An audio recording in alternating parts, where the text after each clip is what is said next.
Hey guys, in this video I'm going to conduct a head-to-toe assessment.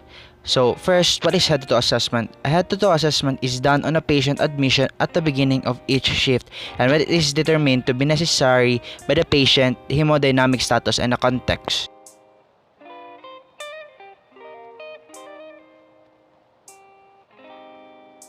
Good day, Miss. My name is John Carlo Moho. I'm your nurse for today. How would you like me to call you? Call me Chadern. Okay, Miss Shadern. Today we're going to be conducting head-to-toe assessment, and this might need me to touch you in some part of your body. Is it okay with you? Yes. Is there anything else you like to do before proceeding the assessment?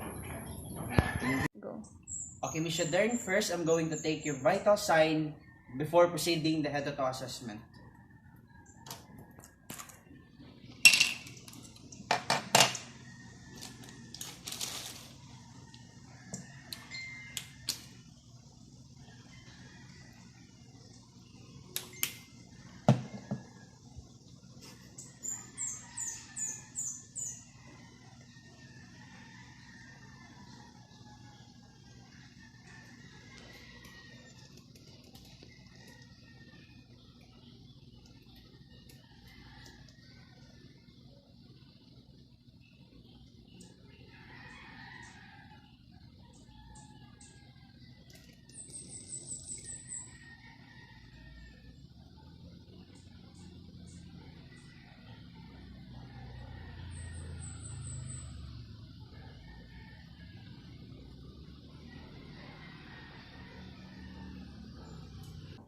Next is I'm going to take your blood pressure.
In the next clip, I'm going to assess skin, hairs, and nails.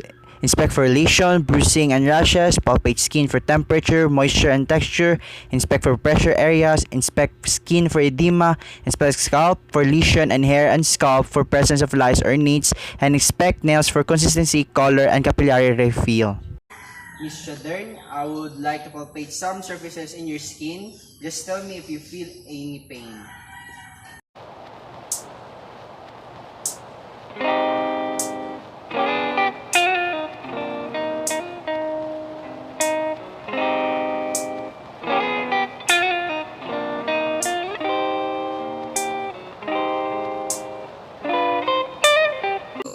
Miss Shadern, is it okay with you to pinch your skin to know if you're hydrated?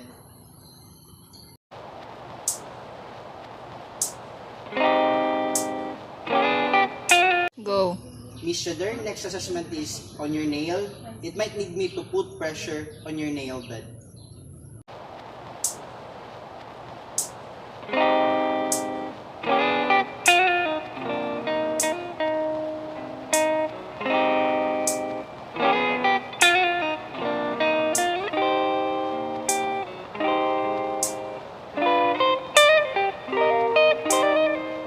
Next, follow what I'm doing.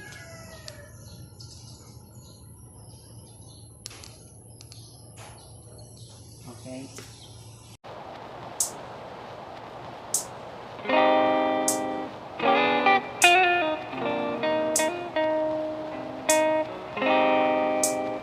Miss Shadern, next assessment is I'm gonna palpate your scalp. Is it okay with you?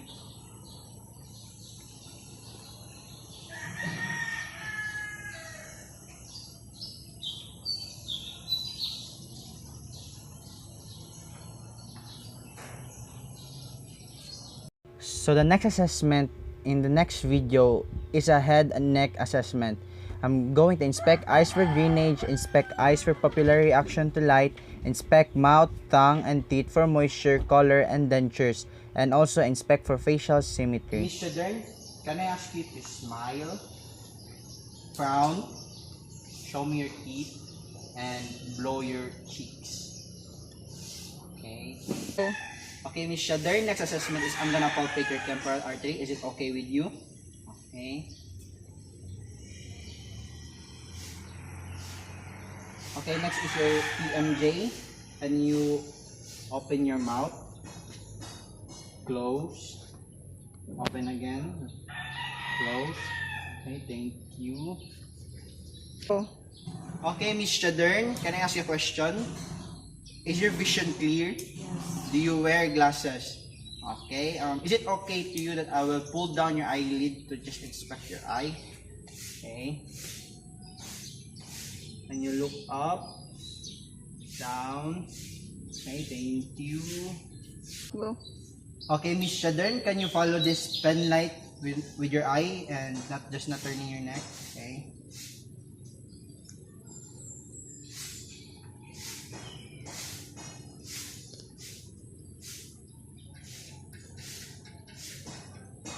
Okay. Go.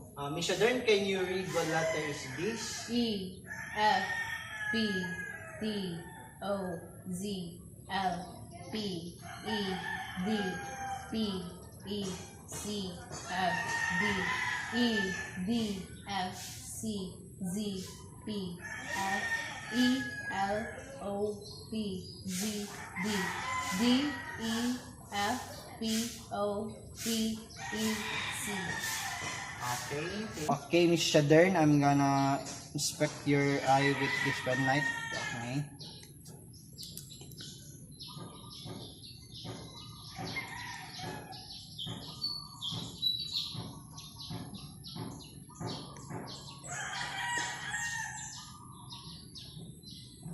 Okay, thank you. Okay, Miss Shadern, next is I'm gonna inspect your ears. Okay.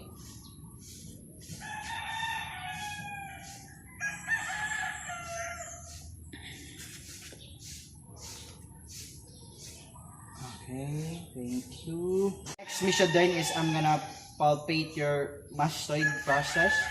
Okay.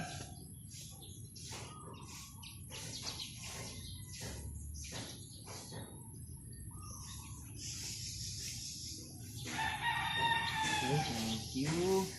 So in these clips, I'm going to assess patient hearing with the whisper test, tuning fork test, Weber's test or the Rennie test, look inside the ear, and assess air discharge and tympanic membrane. Okay, Miss Shadern, I'm gonna assess your inner ear using this otoscope. Okay.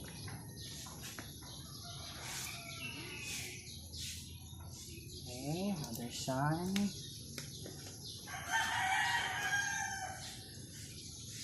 Okay, thank you.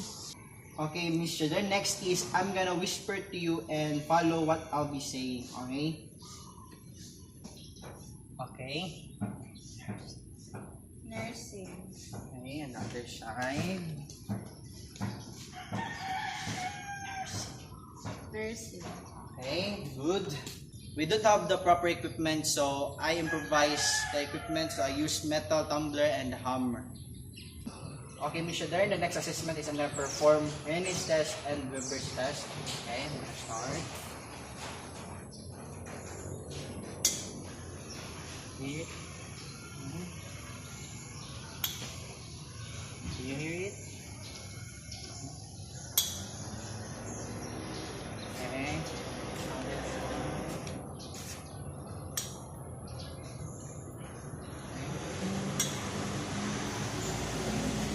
So in this script, I'm going to assess the nose. So I'm going to palpate nose and assess symmetry, check septum inside the nostrils, verify patency of nares, check patient's sense of smell, and palpate sinuses.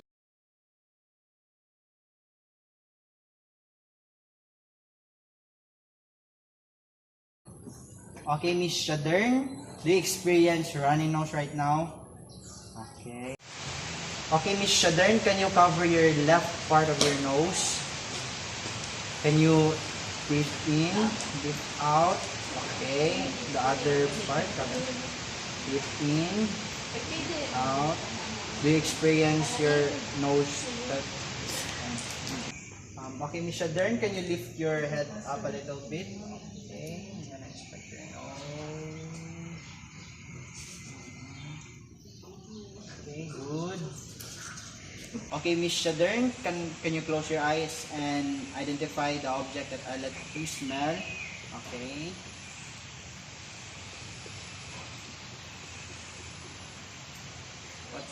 What's what do you smell? Vanilla. Okay. Next. Alcohol. Okay. Next. Vinegar. Okay, good. Okay, Miss Shadern, next assessment is I'm gonna palpate your maxillary and frontal sinuses. Just tell me if you feel any pain.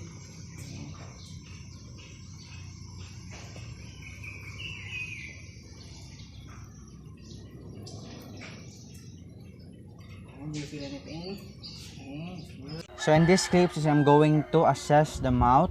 So observe the color of the lips and moistness, inspect teeth and gums, assess buccal mucosa and palate, examine tongue, examine the uvula, examine the tonsils. Okay, Miss Shadern, next assessment is I'm gonna assess your mouth. Do you wear any dentures? Okay. I'm gonna not open your mouth, say I'm gonna inspect.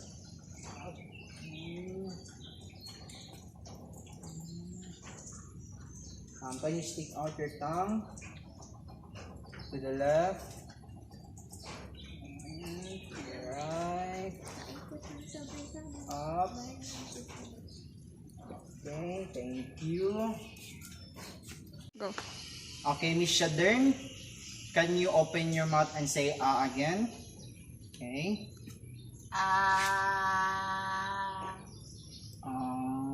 Okay, thank you. Go. Okay, Miss Shadern, can you close your eyes again and identify the taste of the drinks? Okay.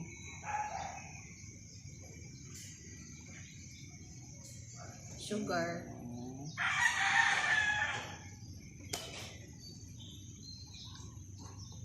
Coffee. Next.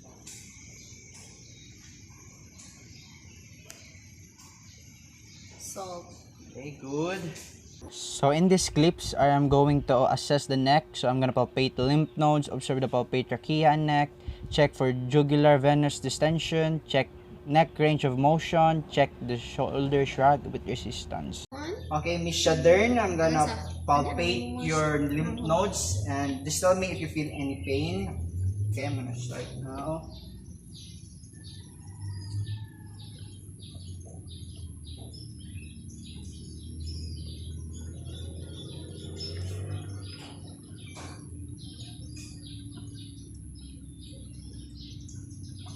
Okay, good. Okay, Miss Shadern, next assessment is I'm gonna assess your neck and throat. And can you follow my fingers? Can you look up, down, side, side. Okay, can you shrug your shoulder? Okay, do it again. Okay, good. Okay, Miss Shadern, can you drink this water?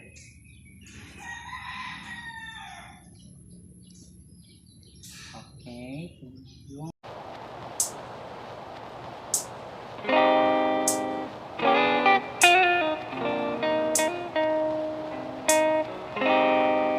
Then next is I'm gonna palpate your anterior trachea. Is it okay? Okay. I'm gonna swallow. Good. Next is I'm gonna palpate your posterior. Okay. Swallow.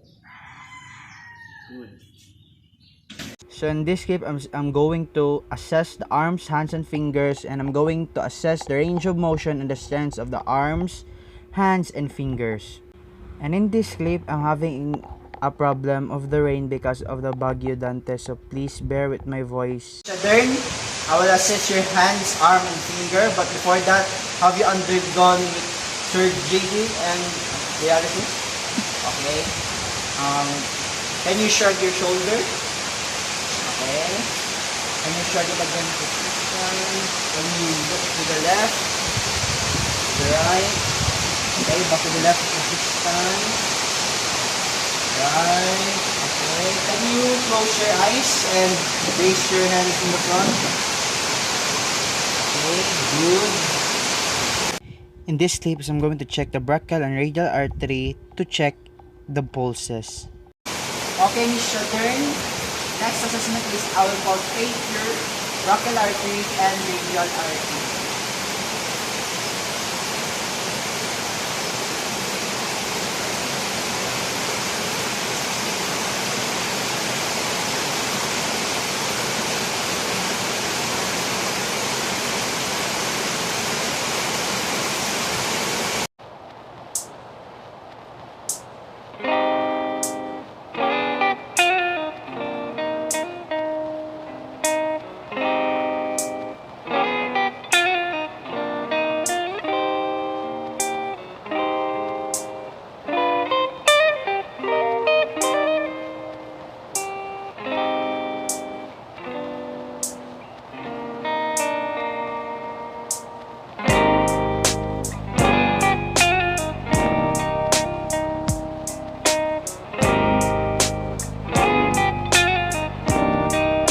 In this assessment, I'm going to check the range of motion of his wrist and the flexibility. Next assessment is I'm gonna assess your wrist. Okay?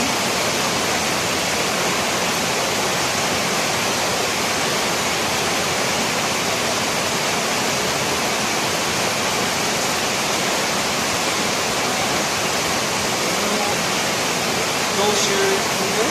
Open.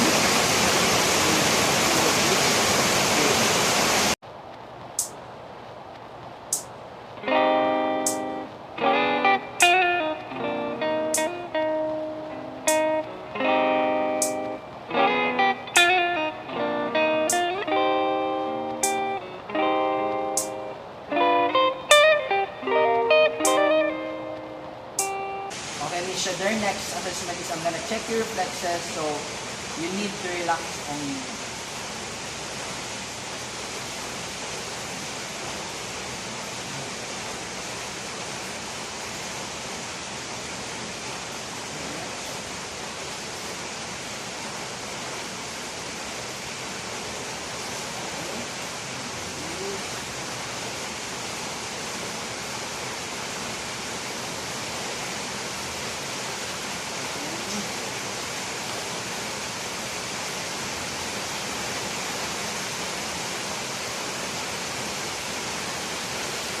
So in these clips, I'm going to inspect the anterior and the posterior thorax assessment, and I'm going to inspect the expansion of retraction of chest wall, work of breathing and or accessory muscle use, and also the jugular distension.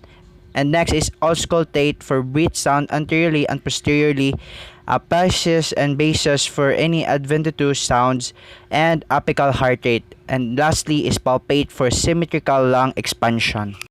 Okay, Miss Shader, next is I'm gonna assess your posterior and anterior thorax, but before that, are you experiencing cough right now?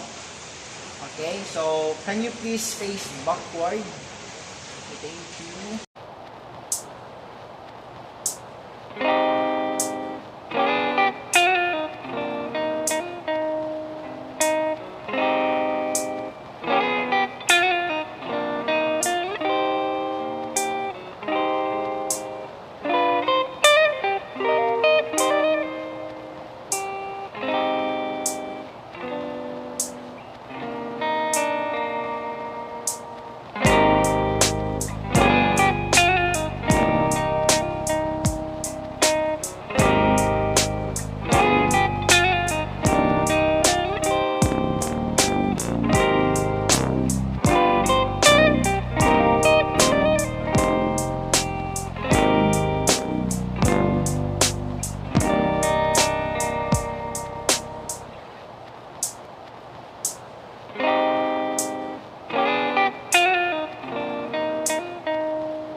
sa siya anterior thorax. So, it might need you to lift your breast.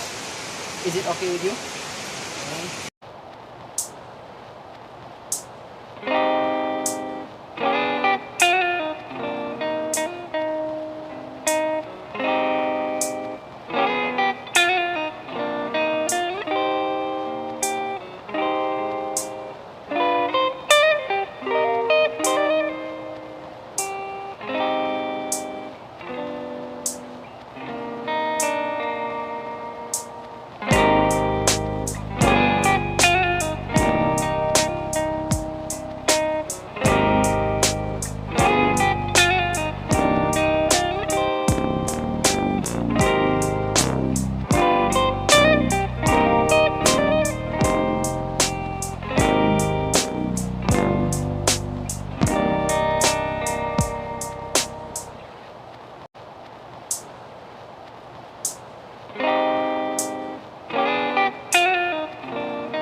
In the next clip is I'm going to assess the breast to check for lumps and physical changes, and for the goal is early detection.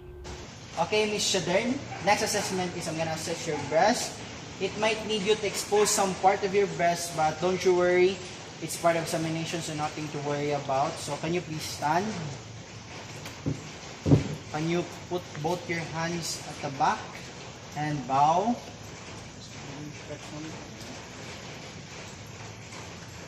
Okay, good.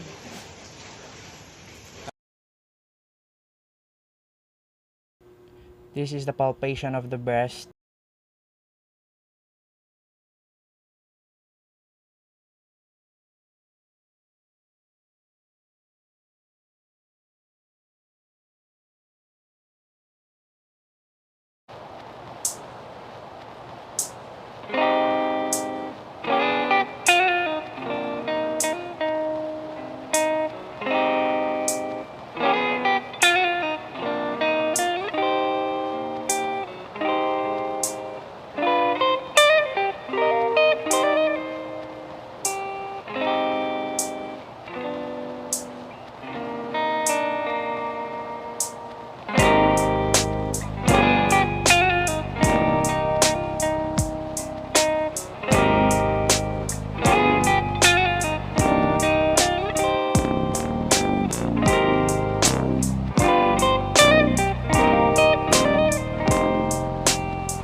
So in these clips, I'm going to assess the abdomen to inspect abdomen for distension, asymmetry, auscultate for bowel sounds, RLQ, palpate for 4 quadrants for pain and bladder bowel distension, check urine output for frequency, color, odor, determine frequency and type of bowel movement.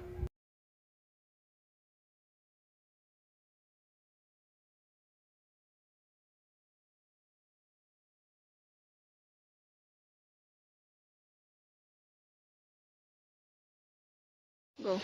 Okay, Miss Shadern, next assessment is your abdomen. So what I'm gonna do is I'm gonna auscultate, percussion, and palpate. Okay?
Do you feel any pain here?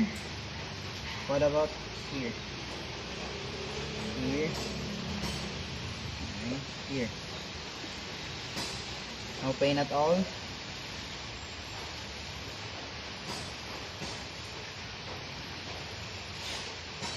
No. Okay, good. So in this part is I'm going to deep palpate the abdomen of my patient to determine the pain and tenderness that may indicate underlying inflammatory conditions such as peritonitis. So now I'm gonna deep palpate your abdomen. So just tell me if there's pain, okay?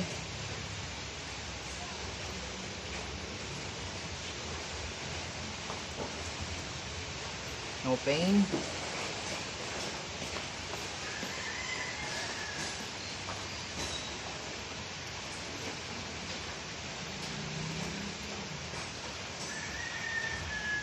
No. Good. So this is the last part of the assessment, is to assess the extremities. So in doing this, we're going to inspect the arms and legs for pain, deformity, edema, pressure areas, and bruises, and compare bilaterally. And next is to palpate the radial pulses, pedal pulses, dorsalis, pedis, and posterior tibial, and CWMS and capillary refill.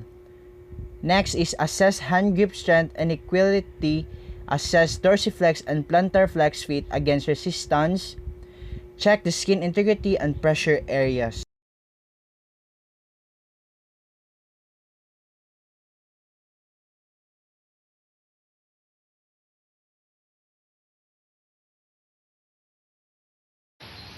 Okay, miss, so this is the last part of the assessment. So the last part of assessment is your leg. So now I'm gonna palpate.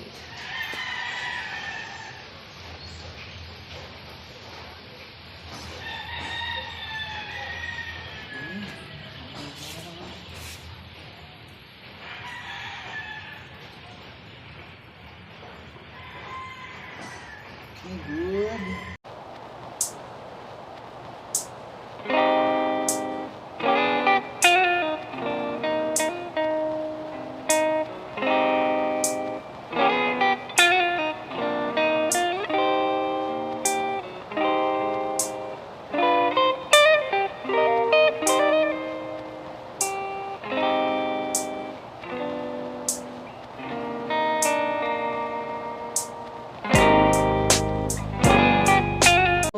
Okay, Miss Shadern, can you follow my feet motion? So up, down, okay, the other leg, up, down, okay, good. Tell me if you feel this one. Good, go. In this part is I'm going to hammer both over knees, not strong but lightly, to see if it kicks when I hammer it, and to see how it reflects.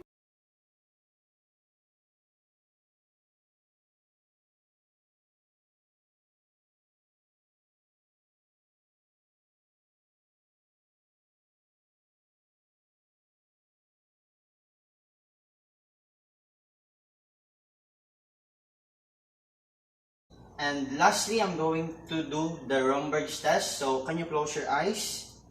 Okay.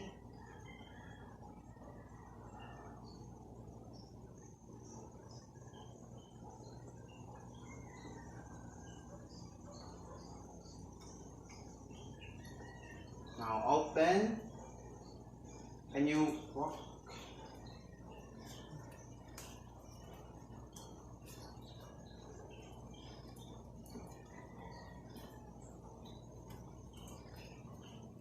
Okay, good. Go. So that's all for the head to toe assessment, Ms. Shadern. Again, I'm John Carlo Moho, your nurse for the day. Thank you for your cooperation. If you need help, let me know immediately. Thank you.